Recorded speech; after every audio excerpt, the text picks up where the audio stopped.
बिस्मिल्लाहिर्रहमानिर्रहीम। अस्सलाम वालेकुम नाज़रीन, आप यूट्यूब चैनल देख रहे हैं। मैं इमरान खान हूँ। नाज़रीन, भारत से मज़ीद सैलाबी पानी इस वक्त पाकिस्तान में दाखिल हो रहा है और लगातार सैलाबी पानी पाकिस्तान में दाखिल हो रहा है। ये सिलसिला भी अगले 2-3 दिन तक जारी रहेगा। जो महकमा मौसमियात की रिपोर्ट्स हैं या जो आप इंटरनेशनल वेबसाइट्स हैं वहाँ पर आप चेक करते हैं, जो मेट ऑफिस हैं, मुख्तलिफ जो जदीद सिस्टम्स हैं वो ये बता रहे हैं कि बारिशों का ये सिलसिला भी जारी है और तेज़ी से पानी दरिया सतलुज में, दरिया रावी में और दरिया चनाब में दाखिल हो रहा है। ये पानी जनूबी पंजाब और सिंध की तरफ जाएगा। ऑलरेडी पाकिस्तान का जो लाखों क्यूसिक पानी है वो समंदर में गिर चुका है और पानी का फ़्लो तमाम दरियाओं में तकरीबन इस वक्त ज़्यादा है। जो पाकिस्तान के डैम्स हैं वो मुकम्मल तौर पर भर गए हैं और अब उनके अंदर मज़ीद पानी की गुंजाइश भी बाकी नहीं है। लिहाजा सूरत-ए-हाल उतनी अच्छी नहीं है जिसे आप ये कह सकें कि पाकिस्तान के लिए आसान होगा निपटना। अगर बड़े रेले पानी के आते हैं तो मज़ीद बंद टूटने का ख़तरा होगा। जो इलाके पहले से डूबे हुए हैं वहाँ से पानी निकलने की बजाय मज़ीद पानी वहाँ पे इकट्ठा हो जाएगा। जो हुकूमती रिपोर्ट्स हैं या उनके आदाद-ओ-शुमार है उनके मुताबिक अब तक पंजाब में 3200 से ज़ायद देहात जो हैं वो डूब चुके हैं। पहले ये तादाद चंद सौ में बताई जाती थी, फिर 1000, 2000 और अब 3200 से ज़ायद देहात डूब गए हैं। 25 लाख से ज़ायद अफराद मुतासिर हुए हैं और ये सरकारी रिपोर्ट है। और जो असल सूरत हाल है उसका आप अंदाज़ा लगा सकते हैं, क्योंकि इस वक्त जो हुकूमत है उसकी पॉलिसी है चीज़ों को अंडर प्ले या डाउन प्ले करना। जो अब हुकूमत है वो चीज़ों को कम करके दिखा रही है। बाज़ औक़ात हुकूमतें इस तरह के मामलात को ज़्यादा करके दिखाती हैं क्योंकि उन्होंने इंटरनेशनल डोनर्स के पास जाना होता है, उनसे मदद मांगनी होती है, लेकिन इस मरतबा उसकी उम्मीद भी कम है क्योंकि अफ़गानिस्तान में एक बड़ा खौफनाक ज़ल्ज़ला आया है और उसके हवाले से जो लोग जाँ बहक हुए उनकी तादाद पहले 800 तक पता चल रही थी। गुज़िश्ता वीलॉग में मैंने आपको बताया, लेकिन अब पता चला कि वो 1100 से तजावज़ कर गई है। बहुत बड़ी तादाद में ज़ख्मी भी अफ़गानिस्तान में मौजूद हैं। पाकिस्तान को इस वक्त अपने अफ़गान भाइयों की भरपूर मदद करनी चाहिए। तो पाकिस्तान में फ्लड्स चल रहे हैं और हुकूमत उसके बारे में जो हुकूमत को करना था वो करने में अभी तक कामयाब नहीं है। आदाद-ओ-शुमार के मुताबिक या जो तखमीने अंदाजे लगाए जा रहे हैं, फील्ड में जो जर्नलिस्ट मौजूद हैं, लोग मौजूद हैं, उनसे ये पता चलता है कि हुकूमती इमदाद 20% अफराद तक भी नहीं पहुंच पा रही। हत्ता कि मैं हुकूमती इमदाद और जो बाकी लोगों की इमदाद है उसको सबको इकट्ठा करके भी हम कहें तो भी इमदाद 20% लोगों तक भी नहीं पहुँच पा रही। लोग खुले आसमान के नीचे सोने पर मजबूर हैं और लोगों के कपड़े, सामान, बिस्तरे, घर का सारा जो कुछ भी था वो भी, लोगों के मवेशी, फसलें, सब कुछ बह गया और देही इलाकों में बहुत बड़ा नुकसान हुआ है।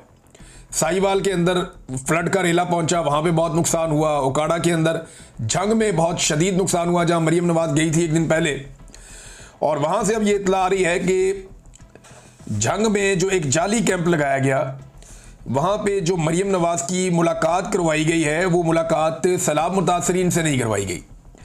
ये बंदे गाड़ियों में भरकर फैसलाबाद से लाए गए थे और ये भी क्लेम किया जा रहा है कि जो ख़वातीन लाई गई थी वो कोई सरकारी दफातर में काम करने वाली ख़वातीन हैं और इन लोगों को पुराने कपड़े पहना के इनको लाया गया और लाकर वहाँ पे एक ड्रामा क्रिएट किया गया। जो असल सैलाब मुतासरीन है उनको मरीम नवाज़ के नज़दीक भी नहीं आने दिया गया।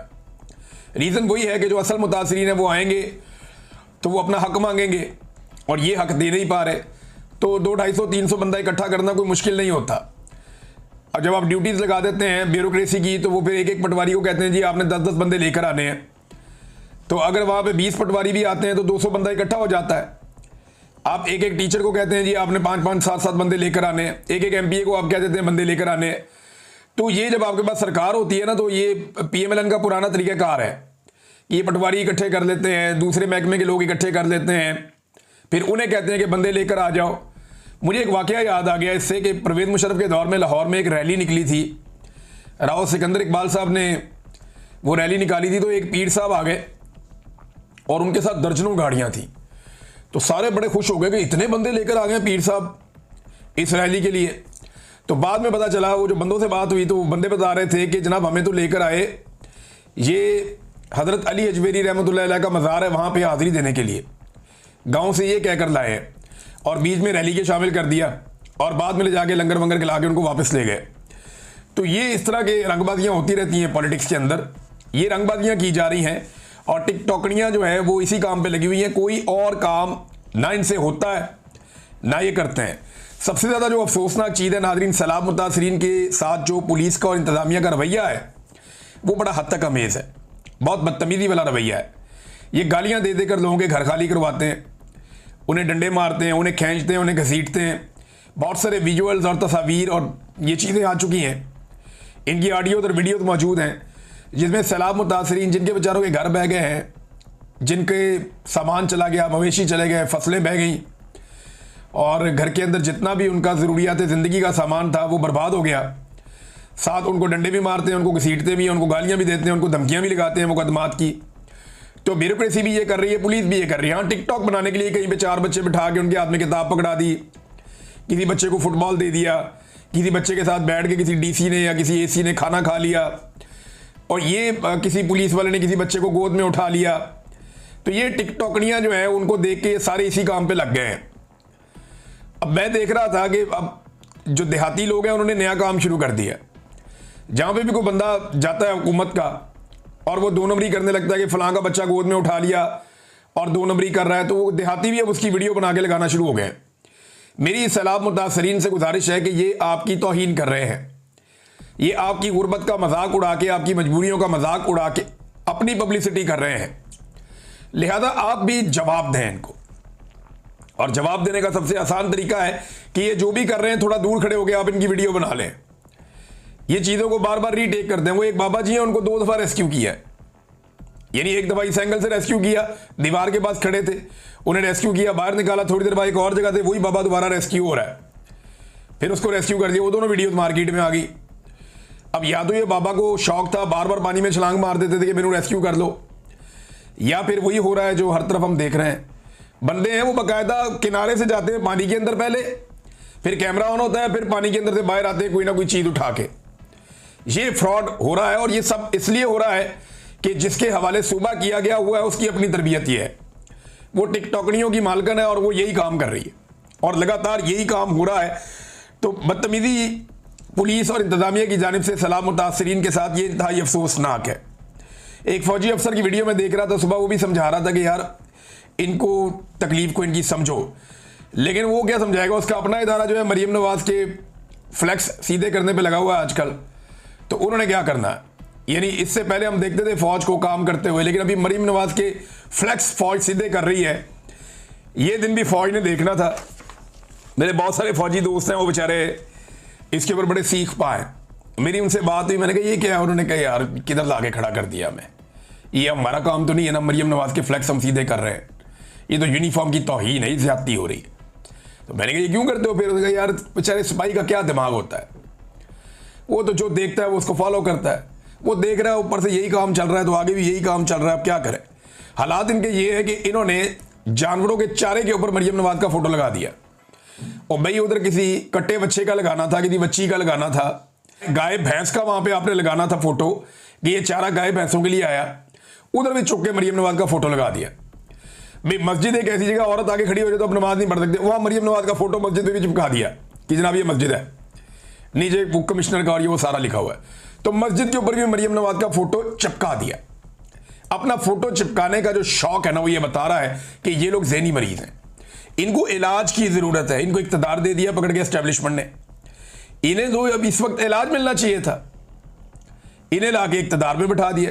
कैसी ज्यादती की है इनके साथ, और कौम के साथ उससे बड़ी ज्यादती की है। नाज़रीन एक चीज और मैं आपको बताता हूं कि ये बातें बहुत बड़ी बड़ी कर रहे हैं। सबसे पहले गंडापुर ने बढ़के मारी थी, फिर ख्वाजा आसिफ ने, फिर मुसद्दिक मलिक ने, फिर हुकूमत के और बहुत सारे लोगों ने, फिर टिकटॉकनियों ने और उसकी मालकन ने, सब ने मैदान में आके बढ़ के मारी थी कि जनाब हम ये अवाम के साथ ज्यादती नहीं होने देंगे, ये हम अपने इलाके डबो देंगे, अवाम को बचाएंगे, ये जो दरिया के अंदर तजावज़ात हैं ये ख़त्म होनी चाहिए, ये जो गैर कानूनी सोसाइटियाँ बनी हुई हैं ये नहीं बननी चाहिए। किसी एक के खिलाफ भी कानूनी कार्रवाई नहीं हुई अभी तक। पाकिस्तान डूब गया, पाकिस्तानी रुल गए, गरीब आदमी की फसलें रुल गई, चावल के दाने आपके पास नहीं है। अब इस साल बेड़ा गर्क कर दिया चावल की फसल का पकड़ के इन्होंने, सिर्फ दरियाओं के रास्ते बंद कर करके। ये पानी दरियाओं के रास्तों से जाना चाहिए था ना। ये जो आपने सोसाइटियां बनाए बंद बंद, आपने अजीबो गरीब दरियाओं का रुख मोड़ दिया, वो क्या पानी फिर देहातों में सैलाब आ गए, तो पूरे के पूरे इलाके रुड़ गए हैं और इनकी फैक्ट्रियां महफूज हैं, इनकी सोसाइटियां महफूज हैं। ये कहते हैं हम ये नहीं होने देंगे। तजावुज़ात के खिलाफ इन्होंने बढ़ के बड़ी मारी हैं, लेकिन एक भी बंदा, कोई मुकदमा दर्ज नहीं हुआ, कोई बंदा गिरफ्तार नहीं हुआ। गंडापुर ने कहा मैं हटाऊंगा सारी तजावुज़ात। वो एक होटल के ऊपर एक दीवार गिराने पे गंडापुर को मिल के उनके साथ खुशगपियां लगानी पड़ी अमीर मुकाम के साथ। यहाँ अलीम खान, जिसने दरिया के बीच में सोसाइटी बनाई, जिसको गिरफ्तार होना चाहिए था, इस वक्त उसके ऊपर मुकदमा होना चाहिए था, वो मरियम नवाज के साथ कश्ती में झूले ले रहा था। अंदाजा करें आप। और मुझे तब समझ आई कि दरिया रावी में कर क्या रहा है। वो लोगों ने बताया कि जनाब बांध तोड़ दिए अपनी सोसाइटी बचाने के चक्कर में, फिर भी सोसाइटी में पानी घुस गया, लोगों का करोड़ों अरबों का सामान ज़ाया हो गया, कोई गिरफ्तार नहीं हुआ। भैया एनओसी भी कैंसिल कर दो, कोई मुकदमा ही दर्ज कर लो, किसी को गिरफ्तार ही कर लो, लेकिन ये सिर्फ सियासत करेंगे। इस वक्त ये बातें चीतें की जाएंगी, दिहाड़ियां लगाई जाएंगी और फिर ये अपने अपने काम पे लग जाएंगे। इन्हें लगता है कि पाकिस्तानी भूल जाएंगे, जल्दी भूल जाएंगे, लेकिन इंशाल्लाह हम पाकिस्तानियों को भूलने नहीं देंगे। ये बातें हम बार बार याद दिलाएंगे और ये बातें याद रखनी पड़ेंगी। नादरीन, इमरान खान साहब को आज भी उनकी बहनों से नहीं मिलने दिया गया, उन्हें कैद तन्हाई में रखा गया है। ख़ास तौर पे उन्होंने जो आखिरी ट्वीट किया उसके बाद बड़ा सख्त मैसेज दिया जा रहा है। उनके दोनों भांजों को गिरफ्तार कर लिया गया है, उनके बेटों को वीज़ा इशू नहीं किया जा रहा, जेल के अंदर उनकी अपनी हालत ख़राब है। आज एक मेडिकल रिपोर्ट भी आई है, वो भी मैं आपके साथ शेयर करता हूँ। तो मरी प्लान के बाद ऐसा लगता है कि अब चीज़ें एग्जीक्यूट हो रही हैं। मरी प्लान जो है वो एक्सटेंशन का एक प्लान है कि आर्मी चीफ को एक्सटेंशन किस तरीके से देनी है, क्या 2 साल आगे बढ़ाने हैं या नई एक्सटेंशन देकर 5 साल मजीद देने हैं, 2027 तक बढ़ाना है या 2030 तक बढ़ाना है, करना क्या है और उसके बदले में हासिल क्या करना है। यानी इमरान खान से छुटकारा शरीफ खानदान का एक बड़ा मुतालबा है। तो क्या वो उन्हें दे पाएगी मिलिट्री एस्टेब्लिशमेंट एक्सटेंशन के बदले में? ये चीज़ें ऐसा लगता है अब तय हो गई हैं। उसके बाद इमरान खान साहब की मुलाकातें बहुत बुरी तरह बंद हैं, उनके भांजे उठा लिए गए हैं। सैलाब के बावजूद जो है वो मुलाकात रोकने पर तवज्जो मरकूज़ है। अडयाला के बाद आज मुलाकात वाला दिन था, वहाँ ड्रामा लगा रहा सारा दिन, फिर इन्होंने नहीं मिलने दिया। कारकुन भी एहतजाज करते रहे। इमरान खान की बहनें अकेली वहाँ दीवार पे बैठी रहीं शाम तक कि हमारे भाई से मुलाकात करवा दो। उनकी मुलाकात नहीं करवाई गई। फिर आज कुछ वहाँ पे सहाफ़ी ऐसे थे जिनसे बड़े सख्त सवालात उन्होंने किए अलीमा खानम से। सियासी नौयत के भी थे, दीगर भी थे। मरे हुए को मारना बड़ा आसान होता है। वो जर्नलिस्ट हैं, मेरे कुलीग हैं, लेकिन दबाव बहुत होता है जर्नलिस्टों पे भी, मैं जानता हूँ अच्छी तरह। एस्टेब्लिशमेंट बहुत दबाव डालती है। तो बड़े ऐसे सवाल किए गए कि इमरान खान नाम लेके क्यों तनकीद करते हैं इदारों के ऊपर, वो नाम लेता है इदारों का। तो उन्होंने कहा ये क्या है, आसिम मुनीर का नाम लेता है ना, तो इसमें क्या है, वो साबिक वज़ीर आज़म है, उसे कैद तन्हाई में रखा हुआ है, ये ज़्यादा बड़ा जुर्म है। और ये कौन कर रहा है? आसिम मुनीर ही कर रहा है, उन्होंने ये कहा। तो अलीमा खानम ने दोबारा से डट के उस पर तनकीद कर दी आसिम मुनीर पे और खुलकर उसके बारे में बात कर दी। अब साबिक वज़ीर आज़म को डाला हुआ है कैद तन्हाई में और उन्हें मुलाकातों की इजाज़त नहीं दी जा रही।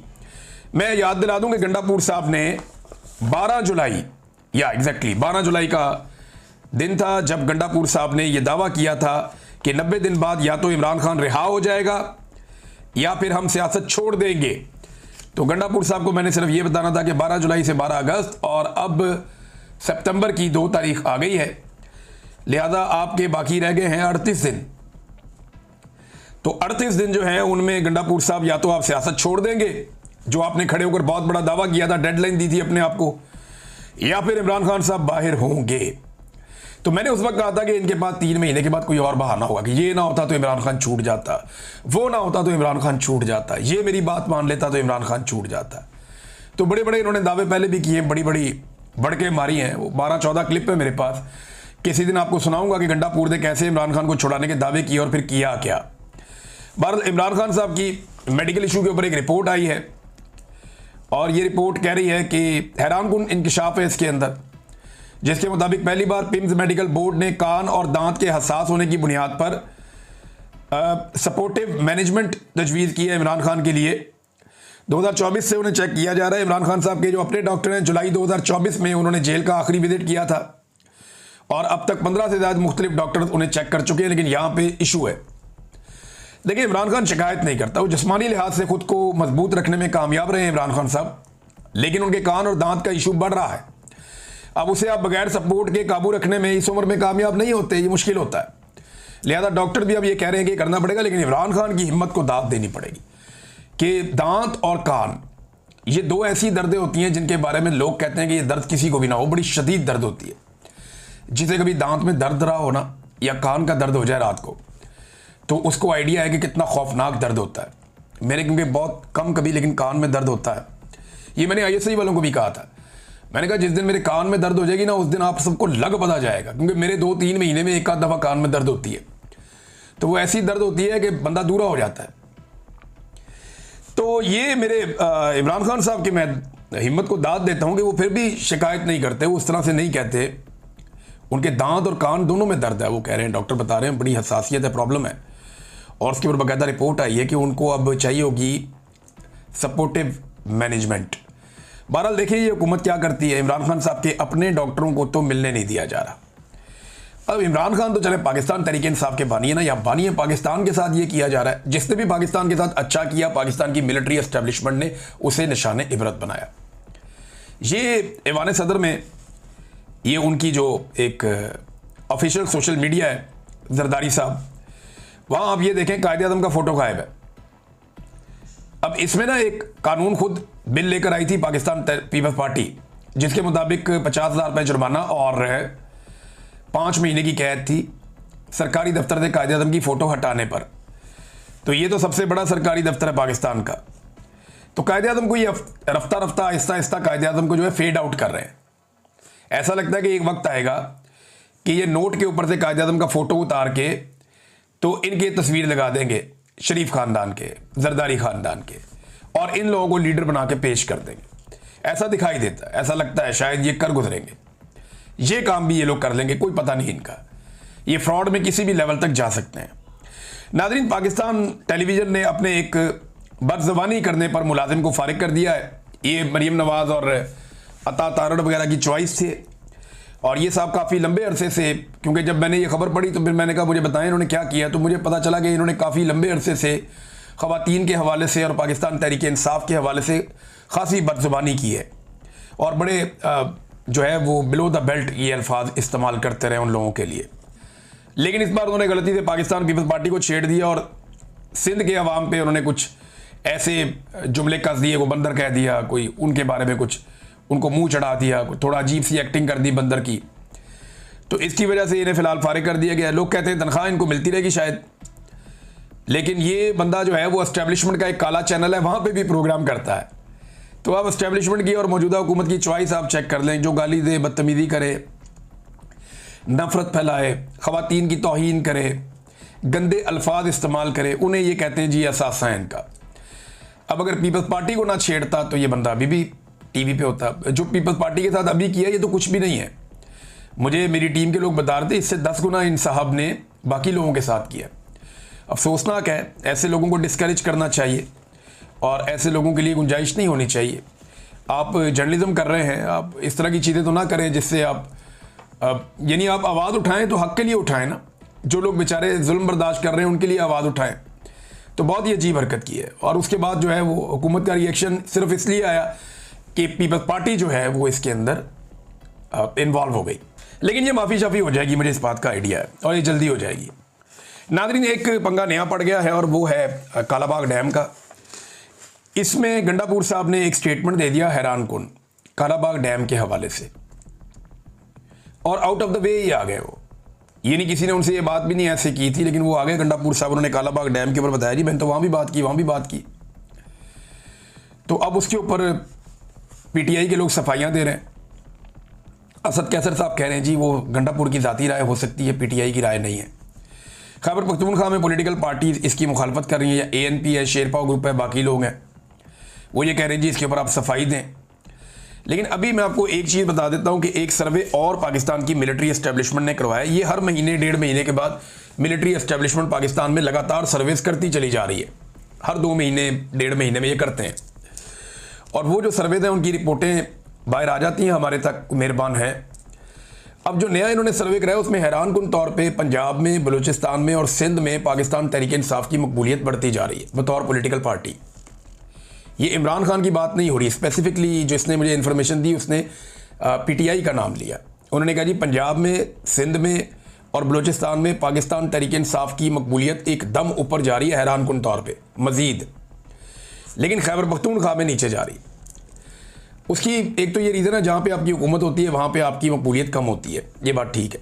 लेकिन जो रीज़न मुझे पता चले उनमें उन्होंने ये बताया कि एक तो ऑपरेशन की हमायत, फिर ड्रोन हमले, उनके ऊपर खामोशी, फिर अली अमीन गंडापुर की जो एक कन्फ्यूजन वाली पॉलिसी है कि कहते कुछ हैं वो करते कुछ हैं, ये भी एक रीज़न है। और गंडापुर और इमरान खान के मामलात के अंदर जितनी दूरियां पैदा हो रही हैं उतना पाकिस्तान तहरीक इंसाफ को नुकसान हो रहा है। और अब कालाबाग डैम वाला भी एक स्टेटमेंट आपके सामने है, मैंने आपको बताया कि वहाँ क्या चल रहा है। तो ये वो सारी चीज़ें हैं जो अब तक मैंने आपके साथ शेयर की। नाज़रीन, नेक्स्ट वीलॉग में कुछ आम चीज़ें मुझे आपके सामने रखनी है। अब तक के लिए इतना ही, अपना ख्याल रखिएगा, अपने इस चैनल का भी। अल्लाह हाफ़िज़।